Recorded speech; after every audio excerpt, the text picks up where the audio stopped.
Halo semuanya, ketemu lagi dengan saya Tigor Otadan. Buat teman-teman semua, keluarga semua, saudara-saudara semua, semoga diberi kesehatan, dilancarkan segala urusannya, terus lancar rezekinya. Terus buat teman-teman yang sekarang mungkin sedang berjuang untuk mencari pekerjaan supaya lekas mendapatkan pekerjaan. Terus kalau buat teman-teman yang sedang berjuang mencari jodohnya, semoga cepat mendapatkan jodohnya. Amin. Tetap semangat buat siapapun yang ada di sini yang mendengarkan saya, yang melihat saya di episode saya kali ini. Nah, hari ini saya ingin membahas tentang apa itu dan ciri-ciri rumah yang terkena santet. Jadi ada beberapa orang yang mempercayainya, bahkan ada beberapa orang yang tidak percaya dengan apa itu santet, apa itu guna-guna dan sebagainya. Tapi kalau saya sendiri mempercayai bahwa santet itu ada. Ciri-ciri yang bisa dilihat buat teman-teman yang bisa dirasakan, mungkin rumahnya ada kayak rasa-rasa bahwa rumah panjenengan itu ada ilmu guna-gunanya ataupun santet. Macam-macam ya buat teman-teman ciri-cirinya. Yang pertama, rumah yang ada atau pernah bahkan mengalami santet. Ciri-ciri pertama, di atap rumah itu ada ledakan-ledakan. Jadi ada suara ledakan-ledakan, tapi ledakan itu tidak ada wujudnya. Misalnya di jam-jam setengah 1 dini hari, atau di jam 4 pagi, atau juga di jam-jam 8 malam. Itu ada ledakan-ledakan. Itu bukan suaranya jauh, tapi suaranya itu dekat sekali. Seakan-akan suara itu ada di dalam di bawahnya wuwung. Kalau orang Jawa itu wuwung. Kalau bahasa Indonesianya di tengah-tengahnya atap, jadi di bawahnya genting. Kalau rumahnya ada kayak plafonnya, berarti di tengah-tengahnya plafon itu ada suara ledakan, namun tidak ada wujudnya, bahkan tidak ada baunya, tidak berbau sama sekali. Ledakannya macam-macam. Kalau suara ledakannya itu kenceng, berarti santet itu berada agak jauh. Tapi kalau ledakannya itu kayak ngedip gitu ya, berarti santet itu dekat. Itu ciri-ciri yang mudah orang lain merasakan. Terus bertanya, ada reaksi enggak gitu? Kalau itu ada terdengar suara ledakan, berarti santet itu tidak ada reaksi. Mental, dalam bahasa Jawanya mental, balik gitu. Justru tidak apa-apa ketika ada ledakan das, diar, tap, itu tidak ada masalah. Berarti ada hal reaksi yang tidak masuk di dalam tubuh panjenengan. Tapi ada juga yang bentuknya itu cahaya. Misalnya cahaya seperti bola lampu yang berjalan. Orang menyebutnya biasanya banaspati. Terus ada lagi sebutan macam-macam lah. Seperti sinar, seperti mawa, seperti bara api yang berjalan lalu tiba-tiba di depan panjenengan. Ketika posisi panjenengan tidur tapi antara sadar dan tidak, itu berarti santet itu sudah mulai masuk ke dalam tubuh panjenengan.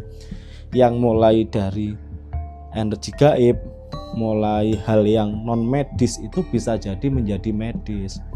Misal saya pernah menemui seseorang, waktu itu saya sempat sakit ya, di salah satu rumah sakit Kediri. Tempat tidur saya itu berjajar dengan salah satu bapak itu. Terus saya tanya sakit apa gitu. Beliaunya lihat katanya tumor otak, besok mau dioperasi gitu. Tapi setelah besoknya dioperasi itu nggak ada tumornya. Saya tanya lagi ke bapaknya itu, Pak, ini kelihatannya hal yang kurang benar, kurang bagus ada di dalam tubuh dan rumah panjenengan. Ya itu, santet itu hal yang non medis bisa menjadi medis. Bahkan ada beberapa tenaga medis itu yang kayak kebingungan dengan penyakitnya. Kadang dicek itu kok nggak ada penyakitnya, tapi itu ada. Tuh ciri-ciri yang pertama. Terus ciri-ciri yang kedua, di dalam rumah itu banyak sekali binatang-binatang yang aneh. Rumahnya bersih, kelihatan bersih, tiap hari disapu. Mungkin rumahnya juga jauh dari persawahan, jauh dari hutan, jauh dari kebun. Tapi di dalam rumah itu ada binatang-binatang yang aneh tiba-tiba masuk ke rumah di jam-jam tertentu, misalnya habis maghrib atau subuh, waktu jam 4, jam setengah 5 itu. Di antaranya misalnya kayak kaki seribu, terus lintah, terus ada lagi bau-bau ya, ciri khasnya ada bau-bau yang tersendiri, baunya kayak telur busuk, amis, bahkan ada yang rasakan rumahnya itu bau darah. Terus ada lagi yang rasakan aromanya nggak sedap seperti keringatnya manusia, tapi bukan keringatnya yang ada di penghuni rumah itu. Terus di dalam rumah itu juga ciri-cirinya hawanya panas, mudah cekcok, mudah berantem, mudah salah paham, misalnya istri dan suaminya mudah salah paham, anaknya dan orang tuanya salah paham. Jadi ciri-ciri rumah yang kena santet itu biasanya seperti itu, terus berantem, terus ada aja perkaranya, terutama di pagi hari. Jadi berantem itu kayak cekcok itu di pagi hari, jam 6, jam 8 itu ada aja perkaranya. Tapi siang, sore itu tidak ada masalah, malam juga tidak ada masalah. Jadi sering memicu kemarahan antara satu dan yang lainnya, ciri-ciri rumah yang terkena santet. Terus gini, kembali lagi ke aroma-aroma tadi.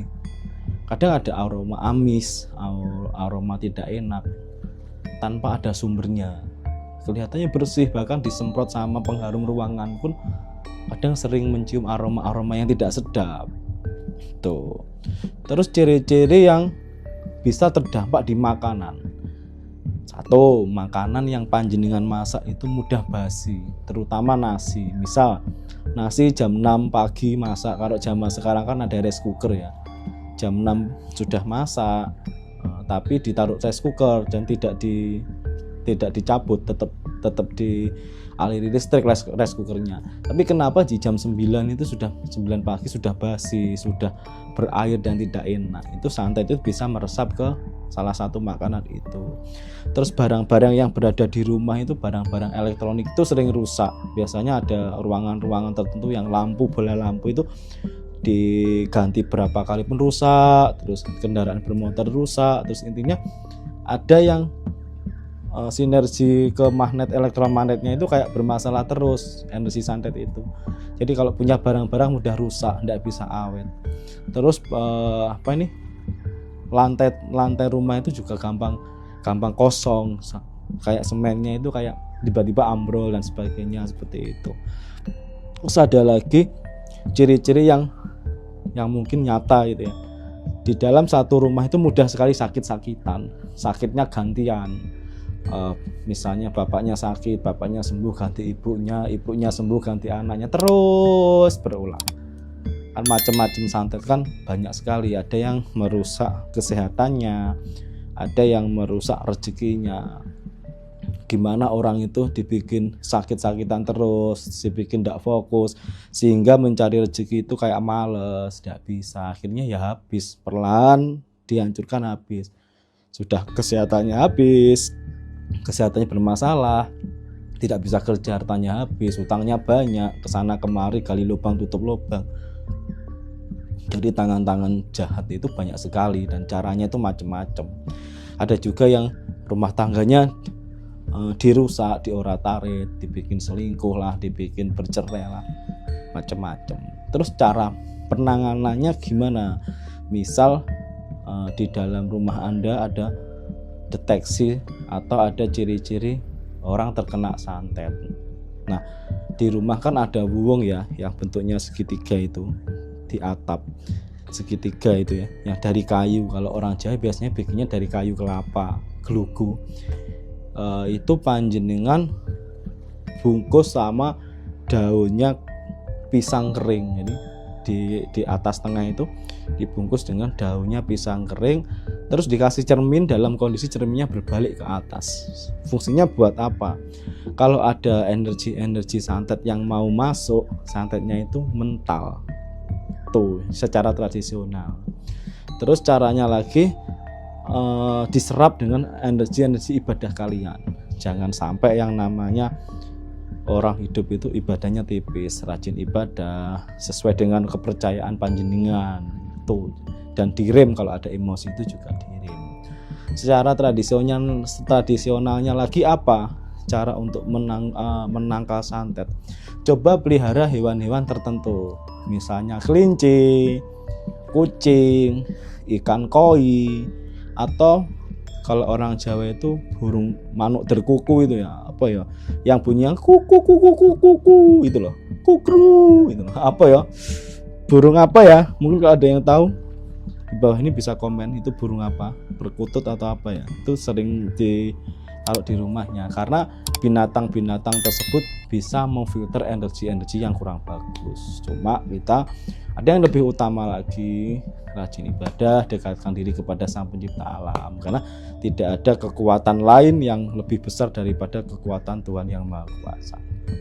Itu ciri-ciri santet, dan juga cara menanggulangi dengan cara tradisional, dikasih apa tadi seperti itu. Terus setiap hari panjenengan sering melarutkan garam grosok di air, dilarutkan, dikasih irisan daun pandan wangi jumlahnya 7, daun bidara sama daun kelor. Daun bidaranya sama kelor itu seberapa, taruh di situ secukupnya, aduk. Setiap hari Kamis malam Jumat siramkan air tersebut pagi hari dan sore hari untuk menghindari keluar masuknya energi-energi kurang bagus. Tuh. Cukup sekian pembahasan saya tentang ciri-ciri rumah yang terkena santet. Kita sharing, tetap saya kembalikan lagi, semoga kita semua sehat selalu dimanapun kita berada. Saya Tikor Otadan, mohon maaf jika saya ada salah kata. Salam rahayu, sehat selalu. Sampai ketemu di channel saya selanjutnya, di episode selanjutnya. Dadah.